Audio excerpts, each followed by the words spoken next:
ketika darah kita dicampur dengan yang namanya air, ini adalah air putih, maka darah ketika diteteskan di dalam yang namanya air putih, maka kita perhatikan di sini akan segera larut masuk ke dalam dasarnya. Oke, Ya, baik. karena memang darah kita komposisinya 87% adalah air. Ya, bahkan ketika kita aduk seperti ini, maka dia akan larut.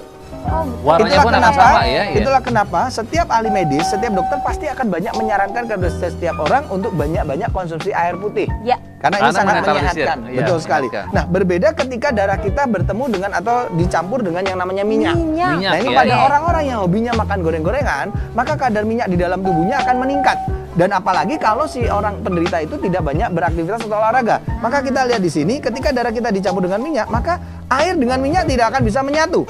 Maka kita perhatikan, maka darah kita akan menggumpal. Adanya Gumpalan-gumpalan, Itu ya kan? benar-benar nggak bisa. Sehingga nyampur ini loh, yang Dok. kita khawatirkan pada penderita yang tinggi kadar kolesterol juga, kadar gulanya juga, ini mengalami yang namanya sumbatan-sumbatan pada pembuluh darahnya. Nah, ini yang berbahaya ya. Ini yang Sumbatannya berbahaya. ini yang paling Karena mengerikan. sumbatan ini bisa terjadi kalau sumbatannya di otak, orang bisa mengalami yang namanya stroke. Ketika sumbatannya pada bagian jantung, orang bisa mengalami serangan jantung. Ketika Biasa. sumbatannya pada ginjal, orang bisa mengalami yang namanya gagal ginjal, bahkan bisa berujung pada cuci darah. Ya. Dan yang kita Mengerikan, ya. takutkan juga adalah pada mereka yang tidak hanya hobi goreng-gorengan, Ya. tetapi biasanya orang yang sukanya makan gorengan tidak terlepas dari makanan yang manis-manis. Nah, biasanya Ya kan? berkaitan juga Ketika darah kita dicampur dengan sifatnya manis, larutannya sifatnya manis, maka kita perhatikan di sini akan terjadi yang namanya perlengketan atau yang namanya kekentalan, Ya. ya. Sehingga maka yang terjadi apa? Kita perhatikan, nih, sumpitnya akan mengalami yang namanya oke, perlengketan. ya. Sel darahnya akan melengket pada pembuluh darah. Dan Karena tidak terlepas gula ya, Dok, ya? itu akan melakukan yang namanya perlengketan pada sel darah kita dan juga akan menempel pada dinding pembuluh darah. Ini yang kita khawatirkan, yang kita takutkan. Maka disinilah pada penderita diabetes seringkali mengalami luka, dan lukanya itu akan sukar sekali atau susah sekali mengalami yang namanya kesembuhan. Oke. Seperti itu. Ya. Nah, berbeda lagi pada orang biasanya juga seringkali tidak hanya makanan minyak-minyak, tidak hanya makan yang Manis, manis-manis, tapi juga makanan yang asin-asin. yang terlalu asin ya. Betul. Oke.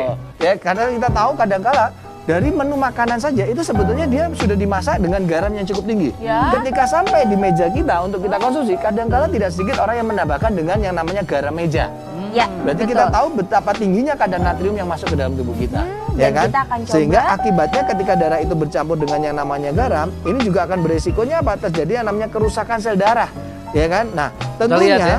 ini juga akan susah sekali karena yang namanya berat jenis itu akan berbeda. Kalau tadi yang namanya larutan air, dia akan betul. mengendap langsung ke bawah. Ya, Dan langsung langsung menyatu ya. bercampur Menyatu. ya. Ketika dengan yang namanya garam, kita tahu berat jenis dari yang namanya natrium itu berbeda dengan yang namanya kandungan air. Sehingga itu akan membuat penderita hipertensi mengalami pengaratan pada pembuluh darahnya atau disebut dengan namanya arteriosklerosis. Dan di Atau- sini terlihat sulit sekali Betul, untuk bisa bercampur. ya kan? Dok? Bahkan kalau kita perhatikan, ya kan, ini semua terjadi kalau kita melihat ini semua, ini kan semuanya kelihatan tembus pandang. Ya. Ya, tapi sayangnya tubuh kita tidak seperti percobaan yang saya lakukan.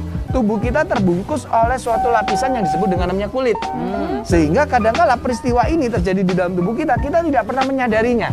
Ya. Itulah yang tadi di awal saya katakan, banyak orang menyadari dirinya sakit ketika sudah muncul komplikasi.